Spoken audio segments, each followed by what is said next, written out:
really ever had an MD degree. Right.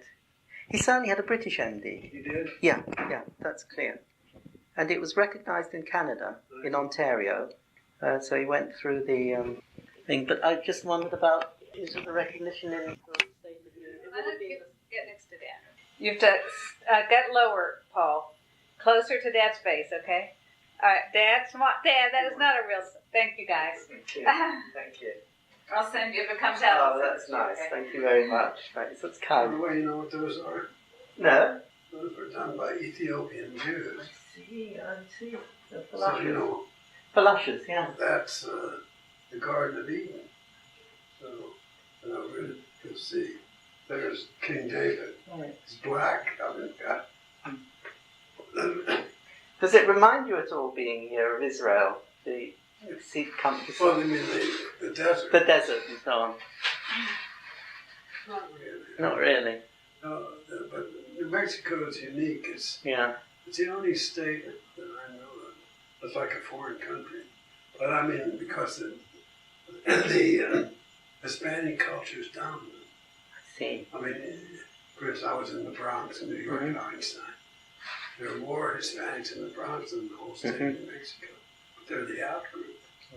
You're there at the university, at the symphonies, at the opera, at the downtown, uptown, you know, they're 48% of the population. Dad, would you like me to bring your little blanket to put over your legs? Those Picassos. They're wonderful. So what else about John before all the kids come? It was like just the people were just mildly disturbed rather than.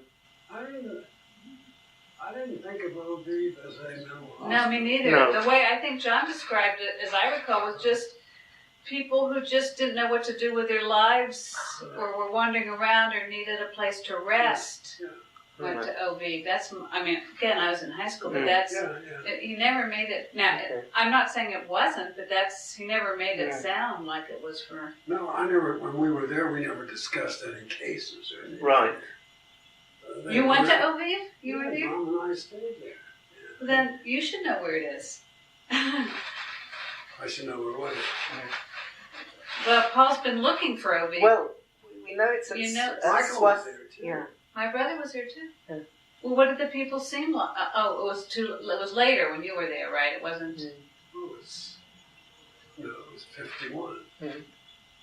Wait, was it 51? No, it wasn't 51.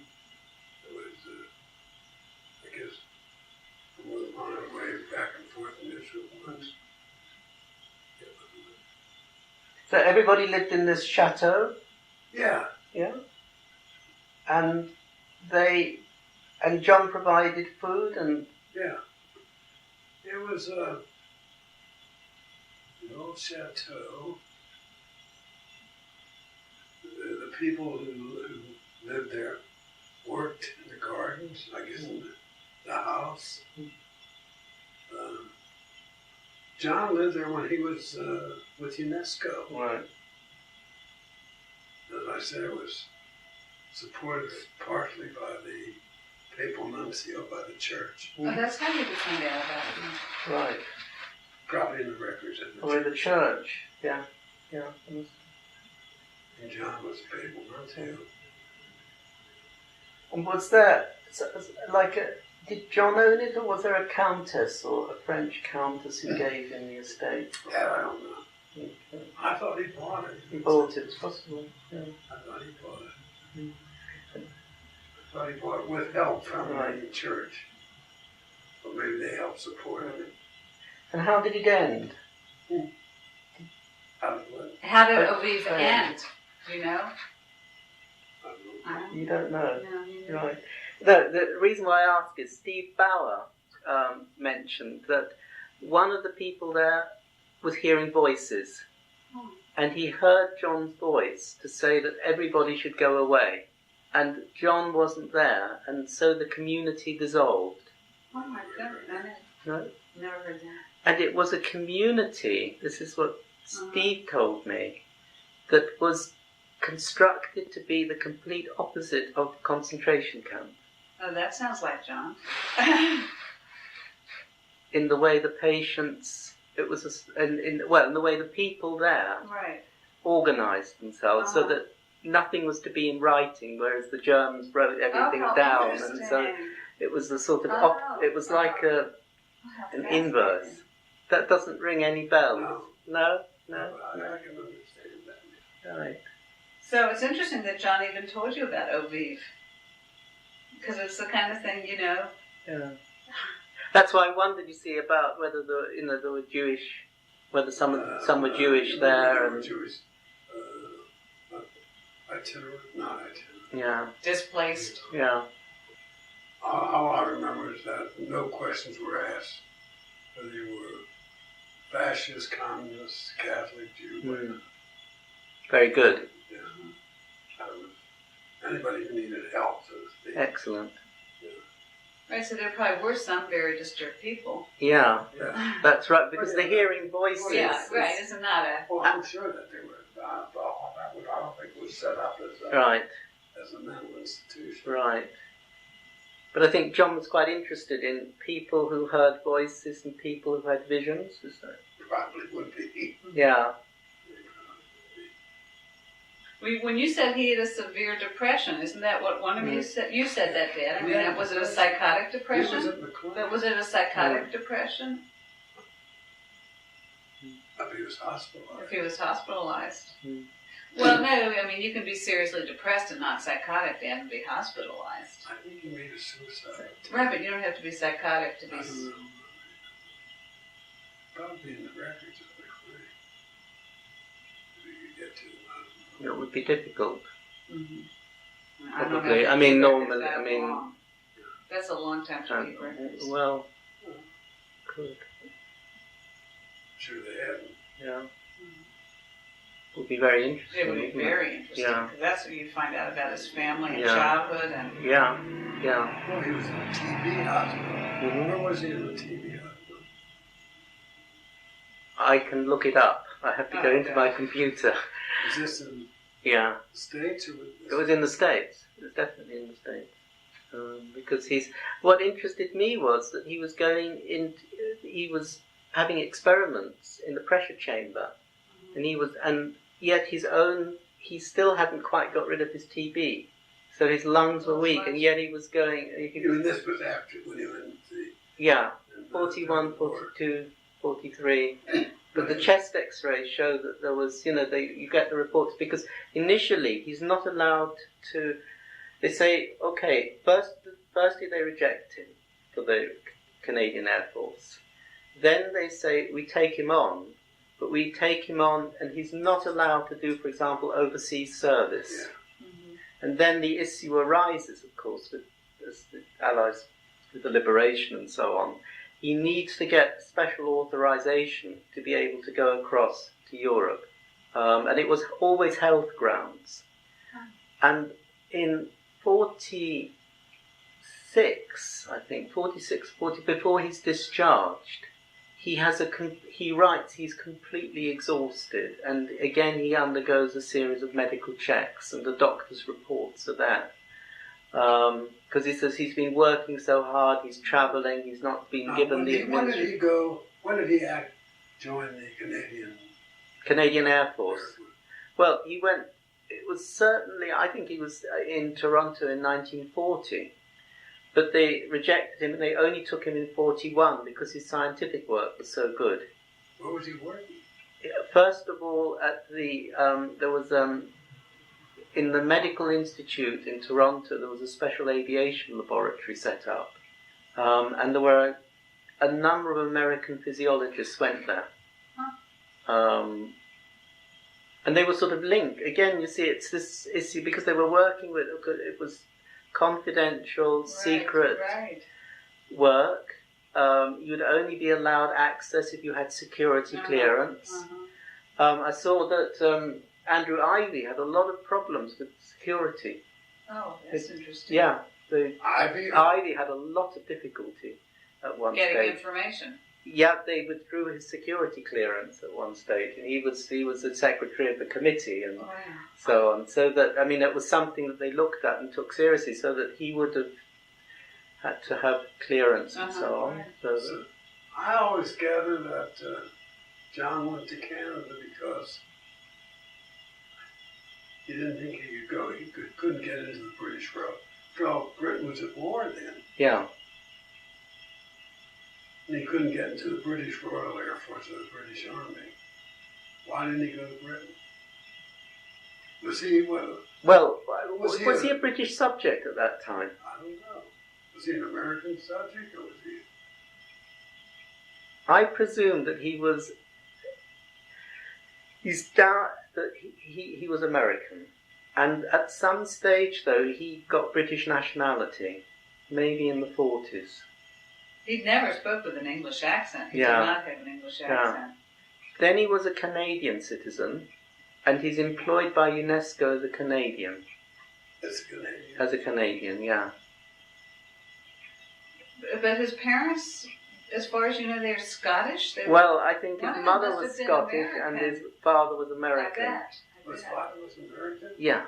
That's what makes sense about Stanford. Yeah. I thought his father was and not having an English accent. Yeah. Oh, You think his father was Scottish? I thought he was.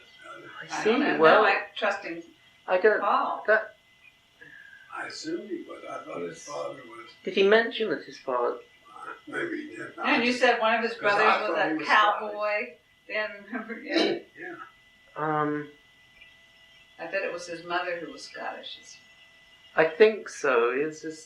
He has a third name, Robertson. Mm-hmm. It's John West Robertson Thompson. His mother's family name is Robertson, and his father is John West Thompson. And so he's initially John West Thompson Jr. That's how he gets his name. And I can't remember. I'm not sure whether he was the first. Was he the? You don't know. I think so.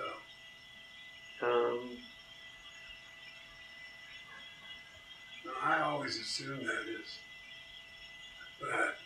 his father was Scottish and was because Shell Oil was a British company. It was British. Yes, you're right. Shell is British. Yeah. It's British and Dutch. Yeah. The link. Huh? That's right.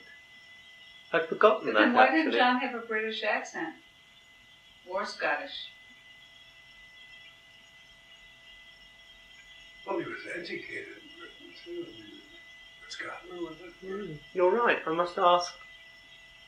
I must get hold of the Shell ask at Shell. I'm sure they've got an archive. Right, I'm sure they didn't send him to the private school. No, they're sending him over to Europe. It's a very. Of course, that's also more what upper class people in Mexico might have done anyway, whether they're American or not. He wasn't a Mexican. But I thought he grew up in Mexico. No, but they weren't of Mexican descent. No, but I'm saying, remember. I thought he was No, but Dad, I know somebody whose father was a diplomat, American diplomat, actually, and the mother was from England, and the kids were all sent to schools in Switzerland. So it's kind of... Yeah, I know, but... they weren't sent to American private schools, they were sent to private schools in Switzerland. And Yeah. So we can't tell from... Boy, so much research, just for one little facts, you know. Like, yes, I know. And well, there was always something mysterious about it. Right. That was part of his mystique. Right. Part of him. This is like his life in New York. We didn't know his life. But it's interesting, Dad, because you obviously didn't ask questions either. Do you know what I mean? I guess he may have told a lot to Mom than he did to me. And he was close to your wife? Yeah. And they would spend hours together talking. Really? See, I know. It wasn't anything. No, not sexual or wrong. No, but there was a bond between them. But they shared interest in arts, or yeah. She was into art, music, literature. But she didn't have John's love of poetry or anything. Well, but she was a good listener. Yeah. You know, one of the problems about husbands and wives, they don't talk. Do you think he needed a woman's sort of like a maternal a woman sort of take him on to shelter him, or?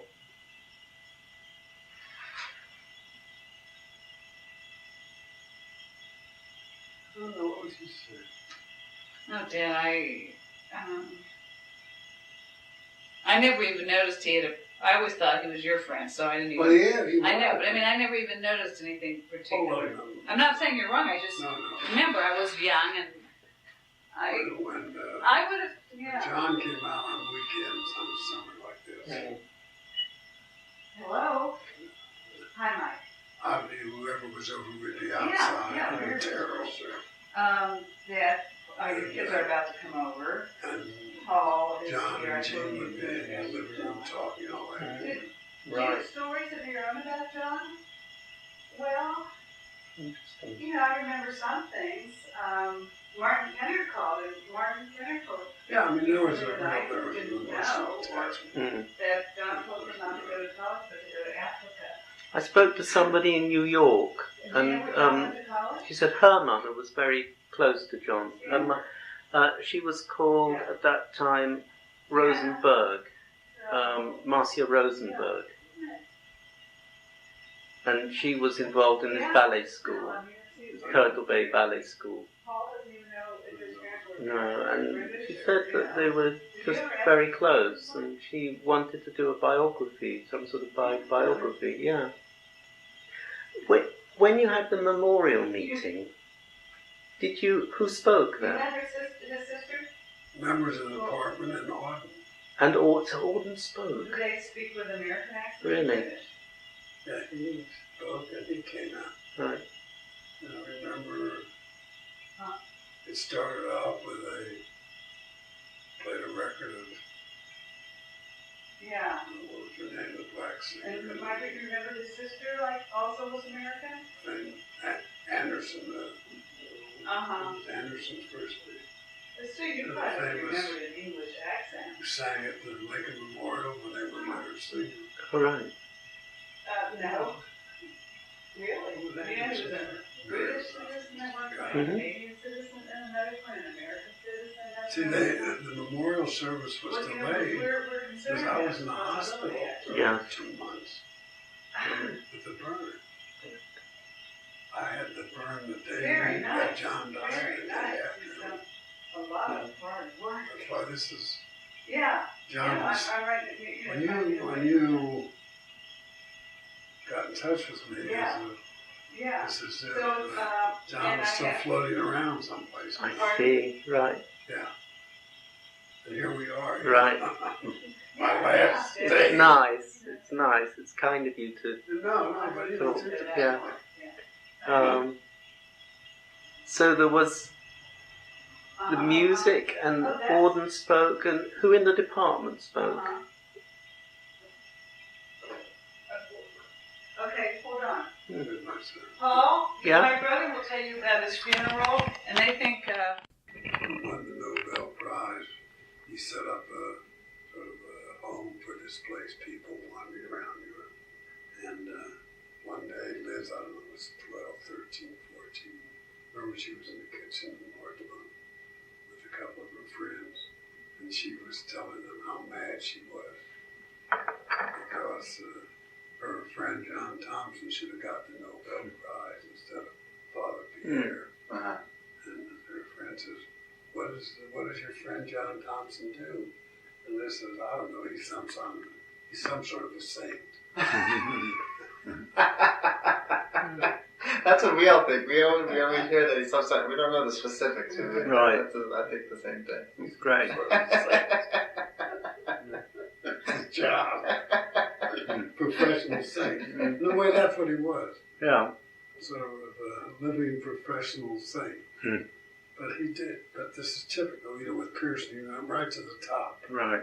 He was, Paul was talking about John's stay in Toronto, wasn't it? Yeah, he was in Toronto. Yeah. And he was working in a physiological lab with sort of secret military stuff. And he, what was Leslie Pearson then, or Lester Pearson? Right. At the end of the war, when he finished the military intelligence work, he went to Canada and got Pearson's support to make him a roving ambassador to set up an international university in Germany. Oh, wow.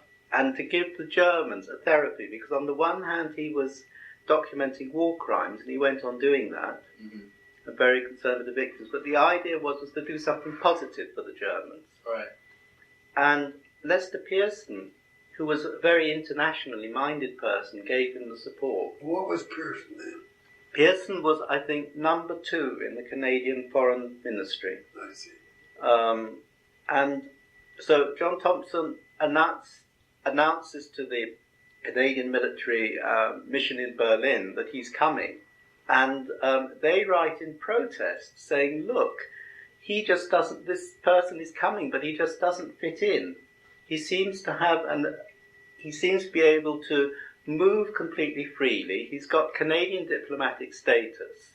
Normally our diplomats are part of a sort of fixed hierarchy.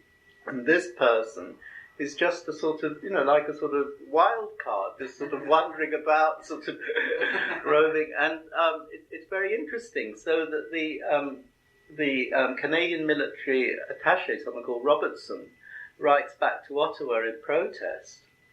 But it's very that after John Thompson has been there, sort of in and out of Berlin for a few months, he writes and says, yes, John Thompson, he's a very he's a magnificent person, and we'd be sorry not to see him. And so it's completely changed. He won them over. Right. Oh, wow. It's very interesting. And he writes back to Lester Pearson reports about intellectuals that he's visited in Europe, in Oxford, at the Vatican, in Germany, someone called Niebuhr, all sorts of Italian intellectuals, Benedetto Croce, and he writes long reports back to Ottawa on his interviews, for the more or less creating the support for this international university, but also discussing what their views are on the international situation. And at that point, he's very concerned about the threat of communism. So that it's sort of it's a very interesting thing, and I'm lucky to have to find the documents on that. Yeah, there's a whole Canadian, there's a whole John Thompson file on that, and whether that was. See, we knew nothing about that.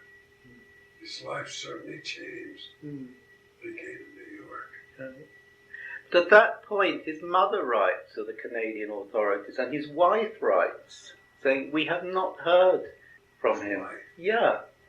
His wife writes, I've got her address in New York, and saying, look, he's lost touch with me. Well, he lost touch with her. Oh, I see, well, but she was still in hopes. She was still his wife, they weren't divorced? It seems not. She writes to the Canadian, where is he? She asks. And also his mother writes, saying, John has written regularly home, but I'm not getting letters anymore. But he's so absorbed. His mother lived in New York? No, his mother writes from Mexico. His mother writes from Mexico to the Canadians in Ottawa. And these letters are on file. But he's doing so many different things just at that. And then he writes that he's totally exhausted. It's a very sort of creative period. So it's a very, and that's the period which I sort of came to it. And now it's a quite sort of broadening out, trying to see his life in the round, really. That's what I'm trying to do. Sounds so neat. I can't wait till you finish it. Right. You're I'm this is Eric. That's Michael's son. You're Michael's son. Right. Sorry. Yeah. My middle name is John, after John Thompson. Oh, I see. Right. Okay. Well, that's very special, actually. Yeah. Oh, well, of course, you'll be very interested in... I've mentioned him now in my more general writings about the Nuremberg medical trial and about its significance, because this medical war crimes, the whole concept and getting things moving for Nuremberg, it comes from him. It's amazing. He did it single-handed, constantly writing to people, seeing them, travels, and it's really difficult to travel in Europe at that time. It's totally. Where do you get all the money to do this? He's all the time saying, my Jeep has broken down. There are a lot of letters on file in London about the problems that he has with his Jeeps and his drivers. His transports are always a major sort of preoccupation of his. Yeah. And of course it's difficult because to do what he was doing, you have to move around. And the roads are all just wrecked. Of course, Yeah. you're moving in a wreck. So that it is difficult to do this work, and that he's there doing it sort of heart and soul, and I think very focused on doing. And fortunately, he did get support. Yeah, I remember now the one thing. He joined UNESCO. I remember now. He said he quit. He gave up medicine. He said because he thought UNESCO had a chance to save the world. The organ children through the United Nations. Yeah. Then he gave up on that. Right. And then went back into child psychiatry. He Right. didn't have any training in child psychiatry, as far as I know. No, but he knew people like Margaret Mead and Yeah, well, but so on, so that. so he was. But it's true, it was new. Child psychiatry was absolute. I mean, it was in Britain just at that time. Child guidance centres. There was a shift to community psychiatry in the 50s, and these child guidance centres were a major innovation. So something was really happening. Yeah, well, social and community psychiatry started there in Britain. What's his name? I forget his name. At one of the large British hospitals. There was developments at the Maudsley Hospital and developments also in Cambridge. Wasn't it Maudsley? Maudsley was But more of the university scientific. Right, there's Aubrey Lewis at the Maudsley. Yeah, Aubrey Lewis. No, Aubrey Lewis was a chairman. Right. No, it was another guy I forget his name. There were, I know at Cambridge there was at the Addenbrooke's Hospital, there was a sort of a shift to an open door. Yeah. And the self-rule by the patients. In the 50s. They opened the hospital. Yeah, that was democratized. Yeah, that was very strong in Britain just at that time. So that, but exactly, I mean, I know interestingly, Auden just seems to have came to Oxford just at that time, got an honorary degree. Who's that? W.H. Auden. Auden. Yeah, and John Thompson writes an article about it. Auden's degree, and John Thompson doesn't write. That's the trouble working on him. He normally doesn't publish anything. Yeah. Really? Yeah. You see, it's difficult doing a biography of someone who. Yeah, it seems like he would have written articles and little things, but I guess he didn't. Oh.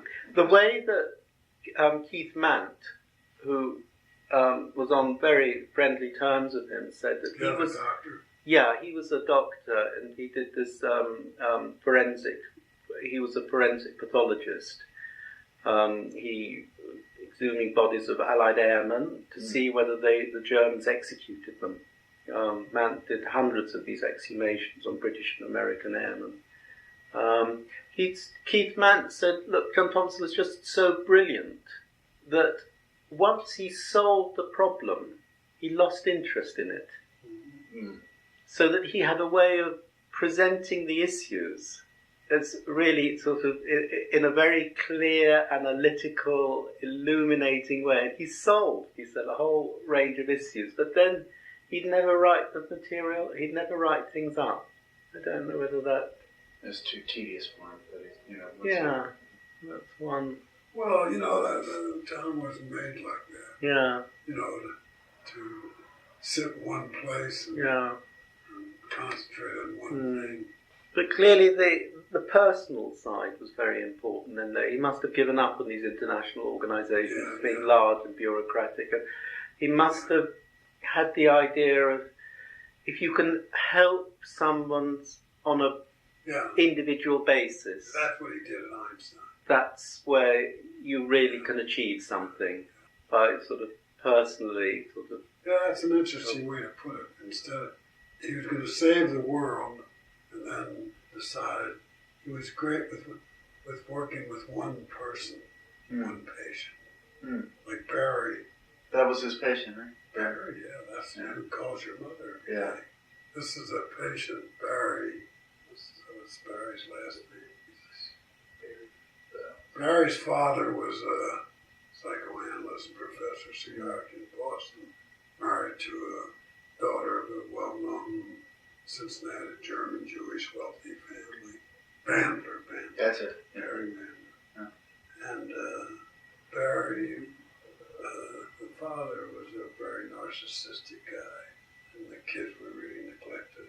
And Barry, I guess Barry Jr., but his son, went to Harvard and then dropped out, I guess, in his second, third year. And of course, in Harvard, you never drop out. By then, I mean, Barry could go back tomorrow and finish at Harvard.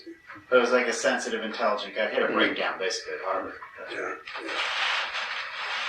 And I don't know how John got hooked up with him. I think when he had his breakdown at Harvard, that's when he was referred by his family or whatever to see him. Well, John began to see him. I told you, he got him to try art, and really, he did some outstanding artwork. And John kept him going. I mean, he wasn't cured or anything like that, but he wasn't institutionalized. And then, I don't know how, my Brit, that's Michael's wife, Eric's mom, who's a psychiatrist and a very good. She, I guess John asked her. I think when he was still alive, he asked her, he expressed that he should take care of him when he dies. Unless it was in his will, but I think he just told her. Yeah, and to this day, Barry lives in I think in some sort of group home, or maybe he's got his own little flat someplace. In a sort of group artist home, unless he's left it. I think maybe now he lives. He calls every day. Once or twice a day. Right. I don't think your mom's seen him there. He used to come out to Larchmont. Probably 10 years ago, but once in a while, but it's been about 10 years. But he would come to family events and So your mother's been very, very patient. Oh yeah, she talks to him, she has just, like a just a minute. 30-second conversation just because he's a super anxious guy. And she says, "Oh." Where does your mother work? In New York. She was one of Grandpa's residents. Oh right, at Einstein. Yeah. She's from Finland. Michael and my brother met at a Children's International Village camp in Sweden. Yeah. They were 15, 16, 14, something. Okay. But John must have had several patients like that. So it's interesting. He went from saving the world to... Yeah, I think so. You brought him into the department at Einstein, or what happened? Yeah, we started to correspond again. God, we lost all that correspondence. And he was working in this child psychiatric, pretty good doctor, I think. Is that right? Yeah, absolutely. And I guess I was at Einstein a year or so, and I wrote to him and said, how would you like to join us?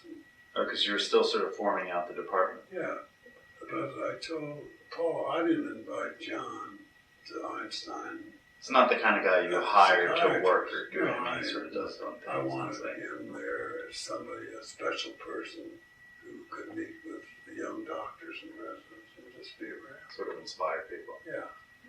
That's what he did. And he developed a group of followers. And I mean, he didn't make ward rounds or anything like that. But he held some sort of seminar, discussion groups. Because, I mean, at Einstein you also had psychiatric laboratories. Yeah, but he didn't work in it. Right, he didn't have contact with that. Because you had, I mean, it was a big department you chaired. We had a big research group. Yeah. No, he was not involved in any research. Okay. I mean, laboratory research. No. So you just saw you saw sort of psychiatry as a spectrum. I saw him as a very special person Right. who had a spiritual side, who was a philosopher, who was a poet, who was a writer, who was unusual, who had a world outlook. Right. You know, Yeah. unique person. And I told you, his social life was entirely unknown to us. All the time he spent out in Larchmont. Do you live in the same home where? My parents Michael. do. Michael, his son. Yeah. They still live in that same house. Oh, right. That's nice. That's very nice, actually. And I always tell Grandpa that maybe someday that I'll live in He that still house. might. Yeah, I hope so. You never know. My mom and dad, I don't think want to leave, but if they sell, hopefully they'll sell it to us and not someone else. Remember that letter you wrote? Or that article? Yeah. Eric lives in a beautiful, beautiful house. Right. Right overlooking the, it's practically in the water. You think you're on a ship. Oh, right. I see. Up in Right. your Lynn, Yeah, north of Boston. the North Shore. Oh, I see. Okay, that's right. You know, I was just thinking, aren't you going back through New York? No, I'm going back to Houston. Oh, And hungry. I fly Houston, London, but Oh, I'm stopping in Houston to look at the papers of Julian Huxley, the head of UNESCO, So, what's your background? You're a historian, social cultural history. Wow. And I worked in with the university, or I came into history of medicine. I was at one stage doing work on Darwinism and eugenics, and my work became more and more medical. It's in Britain, history of medicine supported by a large trust fund, the Wellcome Trust, okay. and they supported my work when I worked. I worked at the history of medicine department at Oxford University for 20 years, and then I just moved a couple of years ago. It's up the hill to another university. 20 years at Oxford, that's just like a brief time. Yeah. It's like an afternoon visit. Yeah, I know. And I'm with another very nice group at what's called a new university, Oxford Brookes University. Oh, is that a separate university? Yes, yeah, University? yeah. Comes together in the John Radcliffe Hospital when the medical teaching program is done by Oxford University, but nursing is a degree subject in the UK, and it's a very large school of nursing that we have at Brookes, and that's taught from Brookes, and so both Brookes universities. is your college. Brookes is my university. It's called Oxford Brookes University. It's called Brookes University. Yeah. Brookes University. Yeah, Oxford Brookes. It's Now, why Oxford Brookes? Because is it part of Oxford, or is it connected with Oxford? Well, it's located in Oxford, and it was founded by someone called John Brookes. I see. So that was it. But it's not the Oxford. No, it's not the Oxford University. I'm actually still a faculty member at Oxford University, but my salary and my appointment comes through Oxford Brookes. Yeah. Are you teaching courses now, or are you more on sabbatical, or? Well, my position is research professor, which means I do graduate teaching, no administration, and that's my post. It's a good so you'll deal. have like a section with 5 or 10 students. That's it. That's it. the best. Yeah, That's the best.